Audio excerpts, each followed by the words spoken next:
सोनामुखी, हरड़, मुलेठी जैसी अनेक जड़ी बूटियां और हजारों वर्षों का प्राचीन आयुर्वेदिक ज्ञान इस एक बोतल में समाया हुआ है। कायम टैबलेट, आपकी खुशियों का साथी। कि कैसे जो हमारे दुग्ध उत्पाद है, यानी कि जो भी दूध से बनने वाली चीज़, जो उसमें वो कैसे एंट्री करना चाहते थे, लेकिन हमारा भारत जो है, बिकॉज इतने ज़्यादा टैरिफ्स लग गए थे तो देखा गया था कि बहुत ज़्यादा अनएम्प्लॉयमेंट बढ़ रही थी और उसके कारण लोगों की जॉब लॉस हो रही थी। लेकिन इस ट्रेड डील से लोगों को क्या फ़ायदा हो रहा है? मैं ही काफ़ी लोगों को जानता हूँ जिन्होंने अपने इंडियन ऑफिस शट डाउन कर लिए थे। डोनाल्ड ट्रंप ने भी जो लगातार सख्ती बढ़ती हुई थी, उससे वो नरम पड़े। कि इस ट्रेड डील के होने से जो पुरानी जो स्ट्रीमलाइनिंग थी वो वापस लौटेगी। ये एक बहुत बड़ा स्टेप है। जिस तरीके से टैरिफ्स लगे थे और उसके इम्पैक्ट्स एकदम पड़ गए थे एक आम आदमी के लिए, सिमिलरली हमें भी लगता है कि ट्रेड डील के होने से भारत अमेरिका के बीच ट्रेड डील हो चुका है। इससे पहले हमने देखा कि भारत और ईयू के बीच ट्रेड डील हुआ। कहीं ना कहीं उस ट्रेड डील से प्रभावित होकर डोनाल्ड ट्रंप ने भी जो लगातार सख्ती बढ़ती हुई थी, उससे वो नरम पड़े और भारत के साथ उन्होंने ट्रेड डील किया। लेकिन इस ट्रेड डील से लोगों को क्या फ़ायदा हो रहा है, आसान भाषा में समझेंगे, क्योंकि जब से ये ट्रेड डील हुआ है तब से ये सवाल उठने लगे हैं कि आखिर ट्रेड डील तो हो गया, ईयू के साथ भी ट्रेड डील हो गया, अमेरिका के साथ भी ट्रेड डील हो गया, ये हम समझते हैं। लेकिन आम लोग जो भारत में रहते हैं, जो छोटे छोटे कस्बों में रहते हैं, जो गांव में रहते हैं, जो शहरों में रहते हैं, वो अपने घरों में बैठकर यही सवाल कर रहे हैं कि आखिर इससे हमें क्या फ़ायदा होगा। सोने चांदी के दाम जो लगातार बढ़ रहे थे, जो एक गरीब तबके के लोग हैं, आप और हम जैसे जो लोग हैं, जो शादी अपने बेटी का करने जा रहे हैं या फिर अपने बेटे की शादी करने जा रहे हैं, या कभी हम चाहते हैं कि हम भी जाकर सोना चांदी खरीदें, रेट में इतनी ज़्यादा उछाल हो रही है कि ख़रीदने की हिम्मत नहीं होती है। तो मेरे साथ आज एक्सपर्ट जुड़े हैं, उनसे समझेंगे कि आखिर आम लोगों के जीवन में इस इतने बड़े ट्रेड डील का क्या कुछ असर पड़ने वाला है। मेरे साथ जुड़े हैं मनी ट्री के को फाउंडर पार्टनर सिद्धार्थ शुक्ला। सिद्धार्थ जी, आपका बहुत स्वागत है दैनिक जागरण पर। Thank you so much. Siddharth, trade deal तो हो चुकी है, ईयू के साथ भी हो गई। 26 जनवरी एक बहुत बड़ा दिन हमारे भारत के लिए, लेकिन सवाल बार बार आ रहे हैं, हमारे प्लेटफॉर्म पर भी आ रहे हैं। लोग ये जानना चाहते हैं कि आखिर ये ट्रेड डील क्या है और इससे उन्हें कैसे फ़ायदा होगा, आसान भाषा में बताइए। वेल, मैं आपको बताना चाहूँगा, जब ट्रेड डील नहीं हुई थी तब उसके कारण क्या दिक्कत हुई थी जी। उससे ये समझ में आ जाएगा एक नॉर्मल आदमी को कि क्या क्या दिक्कतें थी जिसके कारण इतने ज़्यादा जब टैरिफ्स लगे थे और उससे क्या क्या रिपरकेशंस हुए। मैं बताना चाहूँगा, आज भी जो भारत है काफ़ी ग्रामीण इलाकों में रहता है। लोग जो हैं वो बहुत सारे कार्य करते हैं, जैसे कहीं श्रिम्प कल्चर, कहीं एग्रीकल्चर के प्रोडक्ट्स, कहीं लेदर के प्रोडक्ट्स, कहीं जूल्स एंड ज्वेलरीज, एपरल्स, ये सारे के सारे जो हैं वो इंडिया से एक्सपोर्ट होते थे यूएस की तरफ। बिकॉज इतने ज़्यादा टैरिफ्स लग गए थे तो देखा गया था कि बहुत ज़्यादा अनएम्प्लॉयमेंट बढ़ रही थी और उसके कारण लोगों की जॉब लॉस हो रही थी। उसके कारण बहुत ज़्यादा इंफ्रास्ट्रक्चर में निवेश नहीं हो रहा था, जिससे अपनी ग्रोथ, जो इंडस्ट्रियलिस्ट था उसको अनकंफर्टेबल था, उसको समझ नहीं आ रहा था कि किस तरीके से उसको अपनी ग्रोथ की तरफ बढ़ने चाहिए। मैं ही काफ़ी लोगों को जानता हूँ जिन्होंने अपने इंडियन ऑफिस शट डाउन कर लिए थे एपरल सेक्टर्स में। क्यों? क्योंकि उनको लग रहा था कि 50% का टैरिफ जो लग गया है उससे तो हमारा जो प्रोडक्ट है वो नॉन कॉम्पिटिटिव हो जाएगा ग्लोबल लेवल पर। और उसके कारण एक अनसर्टेनिटी बनी हुई थी, उसके कारण एक अनएम्प्लॉयमेंट बनी हुई थी और उसके कारण लोग परेशान थे, अदर देन द फैक्ट कि यूएस में भी वो प्रोडक्ट्स महंगे हो रहे थे। इस ट्रेड डील से जो ये हुआ है, जहाँ 50% से घटाकर 18% हुआ है, ये एक बहुत बड़ा स्टेप है। जैसे कि मैंने बोला कि सबसे पहले ये जो ट्रेड डील का जो एक टैरिफ है वो वन ऑफ द लोएस्ट है। उसके कारण जो इंडियन प्रोडक्ट्स हैं वो कॉम्पिटिटिव हो गए। उसके कारण जो एक रोजगार की जो समस्या आ रही थी वो वापस आ गई। क्योंकि आप प्लीज देखिए, ऐसा नहीं हो सकता कि रोजगार एक दिन के अंदर जनरेट हो जाए। रोजगार जो ऑलरेडी चल रही थी उसमें जो डेंट लग गया था उसको वापस रिकवर करने के लिए ये सारे काम चल रहे थे। नाउ आई फाइंड कि इस ट्रेड डील के होने से जो पुरानी जो स्ट्रीमलाइनिंग थी वो वापस लौटेगी और हम जिस तरीके से पुराना काम कर रहे थे, जहाँ पे एक्सपोर्ट्स चल रहे थे, इंडिया के इंपोर्ट्स भी चल रहे थे, इंडिया में इन्वेस्टमेंट्स आ रही थी, नए नए स्किल डेवलपमेंट के मिशंस चल रहे थे, इंडस्ट्रियलिस्ट काफ़ी कॉन्फिडेंट थे कि यस वो इंडिया में इन्वेस्ट करके अपना एक्सपोर्ट्स बढ़ा सकते हैं, वो वापस लौट आएगा। और आज भी हमें पता होना चाहिए कि लेदर या फिर एपरल्स या जेम्स एंड ज्वेलरी में इंडिया वर्ल्ड लेवल पर बहुत ज़्यादा विख्यात है। तो इन दैट केस अगर इन इंडस्ट्रीज को अगर डेंट पड़ता है तो वो एक्चुअली भारत को डेंट पड़ता है। So that is the reason because of which अगर हम जब जीडीपी की भी आंकड़े देखते थे तो हमें ये लगता था कि 0.2 to 0.5% की जो जीडीपी है वो कम हो जाएगी। तो क्योंकि आपने मुझसे सवाल पूछा कि किस तरीके से इफेक्ट है, तो जब जीडीपी बढ़ेगी, अगर ट्रेड डील हो गई तो उसमें एम्प्लॉयमेंट बढ़ेगा, सर्कुलेशन ऑफ मनी ज़्यादा होगी, टेक्नोलॉजी ज़्यादा ट्रांसफ़र होगी, डेवलपमेंटल डायनेमिक्स चेंज होंगे और लोगों के पास एक ज़्यादा अपॉर्चुनिटी मिलेगी जहां वो अपने आप को गरीबी के स्तर से ऊपर उठा सकते हैं और एक अच्छी ज़िंदगी जीने के लिए उनके पास अपॉर्चुनिटी मिलेगी। तो अगर मैं आपसे पूछूं कि हालांकि अभी फ़ोन पर बातचीत हुई और ये ट्रेड डील हुआ प्रधानमंत्री नरेंद्र मोदी और राष्ट्रपति डोनाल्ड ट्रंप के बीच, अगर इसका आम जीवन पर अगर लोग समझना चाहें कि उनके जीवन पर इसका कब असर दिखने लगेगा, चाहे वो आपसे मैं सोने चांदी के दामों में जो उछाल आया, एक बहुत हाई रेट हम हर दिन देख रहे हैं कि किस तरीके से चांदी का जो रेट है वो बढ़ता ही जा रहा है, या सोने की भी बात करें तो उसका भी, तो अगर इससे आम लोग जुड़े हुए हैं तो उनके जीवन पर इसका असर कब से दिखने लगेगा? वेल देखिए, जहाँ तक सोने चांदी की बात है तो सोने चांदी तो मुझे लगता है कि अभी भी वो आगे बढ़ेंगे बिकॉज एक अनसर्टेनिटी का माहौल तो हर बार ही है।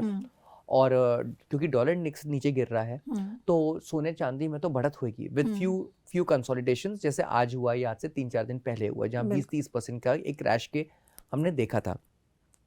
लेकिन आपने बोला कि आम आदमी के को ये ट्रेड डील के बेनिफिट्स कैसे कब तक देखेंगे? जिस तरीके से टैरिफ्स लगे थे और उसके इम्पैक्ट्स एकदम पड़ गए थे एक आम आदमी के लिए, सिमिलरली हमें भी लगता है कि ट्रेड डील के होने से वो जो इम्पैक्ट्स हैं वो एकदम दिख जाएंगे। बिल्कुल, क्योंकि हमने देखा था जैसे ही डोनाल्ड ट्रंप ने 50% टैरिफ की जो घोषणा की, उसके बाद क्योंकि आम लोग जब बातचीत करते हैं, अब खैर आप एक्सपर्ट हैं, आपको इसकी ज़्यादा जानकारी है, लेकिन जब आम लोगों के बीच आप बैठेंगे, जब गांव घर में लोग बैठते हैं तो बात करते ही उनको भी समझ, क्योंकि आज सोशल मीडिया का समय है, डिजिटल मीडिया का समय है, तो लोग बातचीत करते हैं और बोलते हैं। जब मैं उन तक पहुंच रही थी खासकर, तो यही सुनने को मिलता था कि क्या कर रहे सरकार क्या कर रही है, 50% टैरिफ लग रहा है, एक्सपोर्ट इम्पोर्ट ये सारी चीज़ें जो है इस पर उसका इम्पैक्ट दिखने लगा है। तो कहीं ना कहीं इस घोषणा से जो है उन्हें राहत की सांस जरूर मिली होगी। एग्जैक्टली, ये बहुत बड़ा राहत का सांस है। और सबसे बड़ी राहत तो ये है कि जैसे ट्रेड डील हुआ था उसके अगले दिन मार्केट्स ने इतना बड़ा उछाल दे दिया, 2.5% का सेंसेक्स ऊपर बढ़ गया। तो ये जो एक सेंटिमेंटल इशू है वो उससे बड़ा और क्या, आप वो तो एक डायरेक्ट इम्पैक्ट है जो आप देख सकते हैं। और ये इंडिया और यूएस जो दो वर्ल्ड की सबसे बड़ी डेमोक्रेसीज है, उनका डील होना बहुत ज्यादा जरूरी है। और यूएस के लिए भी इंडिया उतना ही जरूरी है जितना इंडिया के लिए यूएस है, क्योंकि one of the biggest consumption oriented market US के लिए इंडिया है। और इंडिया का जो इतना डॉलर बाहर से आता है, क्योंकि इतने लोग एम्प्लॉयमेंट है जो यूएस में काम करते हैं, तो वो रिलेशनशिप का स्ट्रांग होना इंडिया के लिए बहुत जरूरी था विज़ यूएस। अच्छा, दिख रहा है, ठीक है।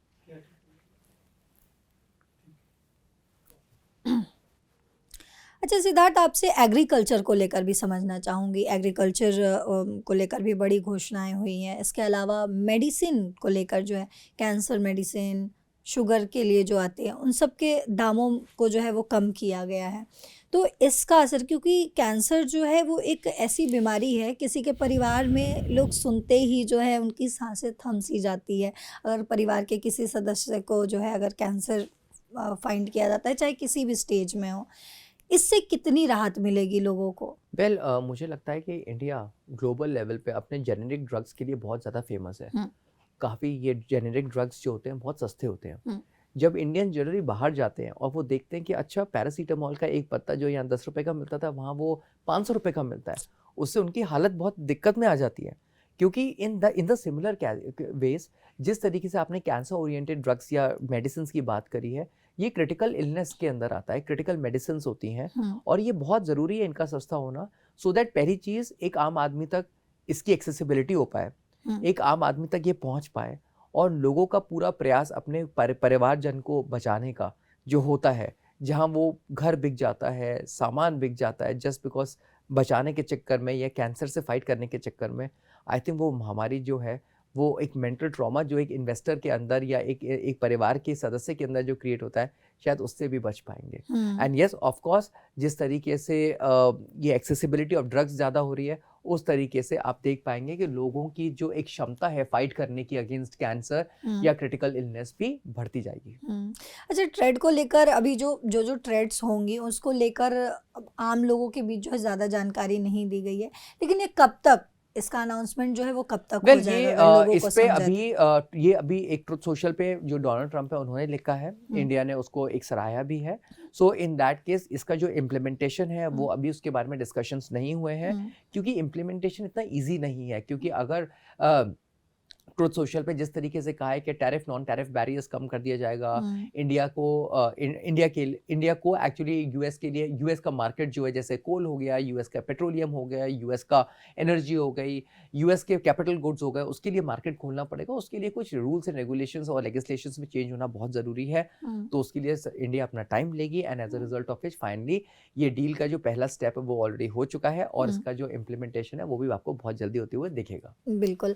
अच्छा, एक और सवाल आपसे लूँगी कि हमारे देश में जो अन्नदाता है यानी कि किसान हैं, एग्रीकल्चर को लेकर भी जो घोषणाएं हुई हैं उसका इम्प्लीमेंटेशन कब तक होगा, कब तक वो जो बेनिफिट्स हैं वो जो है किसान तक, क्योंकि हम आए दिन देखते आए हैं, लगातार हम तक जो है खबरें पहुंचती है कि किसी ना किसी प्रेशर में आकर किसान जो हैं खुद की जान दे रहे हैं। कभी बाढ़ की वजह से जो है लॉस हो रहा है, कभी सुखाड़ की वजह से जो है लॉस हो जाता है, और जो किसान किसी और से पैसे लेकर खेती करते हैं और उसमें जो लॉस होता है, तो क्या उसमें राहत मिलेगी किसान को, ये जो अनाउंसमेंट हुआ? वेल पल्लवी, आई थिंक ये एक बहुत ही कंटेंशियस पॉइंट है। जो ट्रेड डील इंडिया और यूएस की नहीं हो पा रही थी वो इसी कारण से नहीं हो पा रही थी क्योंकि इंडिया का भी अपना एग्रीकल्चरल सेक्टर जो है वो यूएस के लिए खोलना नहीं चाह रहा था। बिकॉज हमारा जो किसान है आज भी वो काफ़ी एक लोअर नीचे तबके पे है, वो आज भी अपने 2 वक्त की रोटी को कमाने के लिए काफ़ी मेहनत करता है। तो इन दैट केस वो किस तरीके से ट्रेड डील में एग्रीकल्चर मैपअप होगा जिससे एक जगह डील भी प्रॉपर हो जाए और जो किसान है उसको भी इफेक्ट ना हो और इससे कोई ज़्यादा दिक्कत भी ना हो जाए। क्योंकि इससे क्या होगा, अगर ट्रेड डील अगर फुल अपने फोर्स में आएगी तो कॉन्ट्रैक्चुअल फार्मिंग खुलेगी जिससे हमारे फार्मर्स को और दिक्कत होगी। और वो क्योंकि सिद्धार्थ, इससे पहले हमने देखा और हमने खबरें भी इस पर की, हमारे चैनल्स पे है भी, कि कैसे अमेरिका है या फिर डोनाल्ड ट्रंप राष्ट्रपति जो हैं वो बार बार भारत के साथ जो है ये डील करने की कोशिश में थे कि कैसे जो हमारे दुग्ध उत्पाद है यानी कि जो भी दूध से बनने वाली चीज़ जो उसमें वो कैसे एंट्री करना चाहते थे। लेकिन हमारा भारत जो है वो कहीं ना कहीं सनातन पे, हालांकि हमारे भारत में हर एक धर्म के लोग रहते हैं, लेकिन उस डिपार्टमेंट में भी अमेरिका जो है वो एंट्री करने की कोशिश कर रहा था क्योंकि वो लोग जो है नॉन वेजिटेरियन फूड्स अपने गाय और बफेलोज को भी सर्व करते हैं, तो उस पर रोक लगा दी गई। उससे कहीं ना कहीं भारत के जो किसान हैं या जो लोग इसमें रुचि रखते हैं इस फार्मिंग में उन्होंने सराहा, लेकिन क्या उससे लॉस हमें झेलना पड़ा है? वेल नहीं, वो देखिए जो एग्रीकल्चर सेक्टर और जो मिल्क प्रोडक्शन या मिल्क सेक्टर है वो डेयरी सेक्टर जिसको बोलते हैं, वो इंडिया इसलिए नहीं खोलना चाह रही थी बिकॉज पॉइंट नंबर 1 ये इंडिया के लिए बहुत सेंसिटिव सेक्टर है क्योंकि यहाँ पे बहुत ज्यादा एम्प्लॉयमेंट है। इसका इंडिया पे डायरेक्ट इम्पैक्ट पड़ सकता है अगर इंडिया इस समय अपना मार्केट खोल दे, क्योंकि इंडिया एक बहुत कंजम्पशन ओरिएंटेड इकोनॉमी है जहाँ पे ये सेक्टर्स के लिए अगर इस सेक्टर पे अगर वो खोलती है तो एम्प्लॉयमेंट पे बहुत इफेक्ट पड़ सकता है, या फिर डिफरेंट वैरायटी के प्रोडक्ट्स या जेनेटिकली मॉडिफाइड क्रॉप्स आना स्टार्ट हो सकती है जो हमारे लिए शायद हानिकारक भी हो सकता है। सो ये कंसर्न्स बहुत है इंडिया को लेकर, जिसके कारण इंडिया जो है अपने सेंसिटिव सेक्टर्स जैसे मिल्क सेक्टर हो गया या एग्रीकल्चर सेक्टर हो गया वो खोलना नहीं चाह रही थी।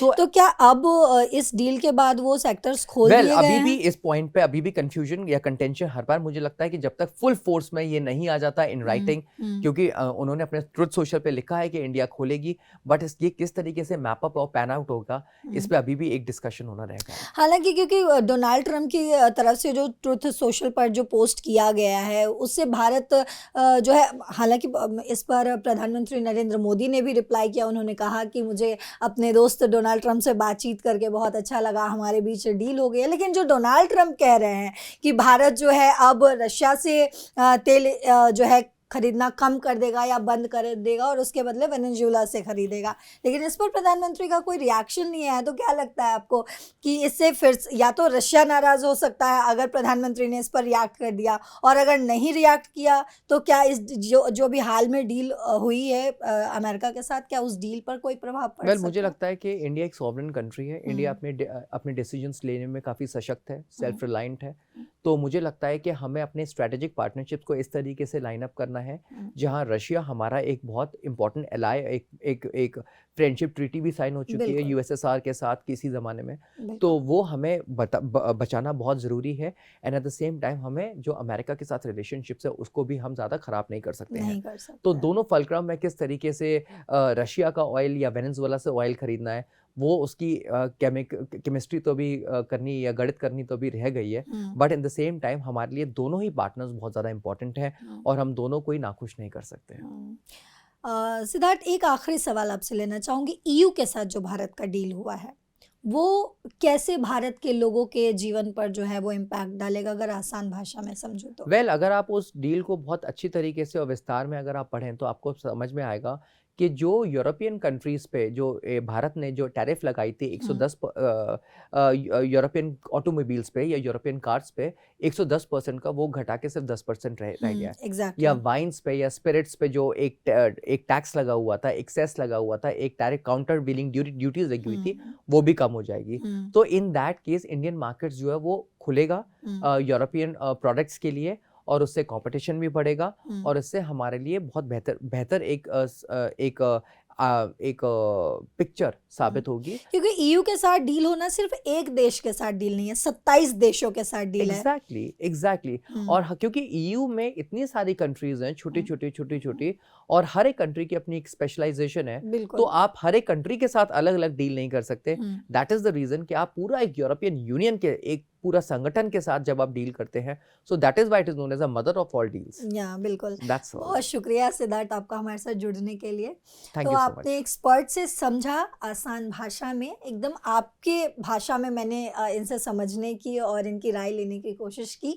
हालांकि इस पर आपकी जो भी राय हो, या फिर आप कोई सवाल पूछना चाहते हो ईयू भारत डील से रिलेटेड, या फिर अमेरिका के साथ जो हमारी डील हुई है, किस तरीके से डोनाल्ड ट्रंप जो भारत और रूस को लेकर जो बयान देते हुए नज़र आ रहे हैं, उन्होंने जो अपने ट्रुथ सोशल पर जो पोस्ट किया है, उससे रिलेटेड आपके मन में कोई भी सवाल हो तो आप कमेंट बॉक्स में ज़रूर डालते जाइएगा, क्योंकि हमारे साथ एक बहुत ही बड़े एक्सपर्ट सिद्धार्थ जुड़े हैं और बार बार हम कोशिश करेंगे कि इनको हम बुलाएं और इनकी राय ज़रूर लें। आपके लिए इस इंटरव्यू में, इस सेशन में आपको सबसे अच्छा पार्ट क्या लगा, ये भी कमेंट बॉक्स में ज़रूर बताते जाइएगा। तो फिलहाल आप लोगों से विदा लेती हूँ। इस खबर में इतना ही। देश और दुनिया की बाकी खबरों के लिए देखते रहिए दैनिक जागरण।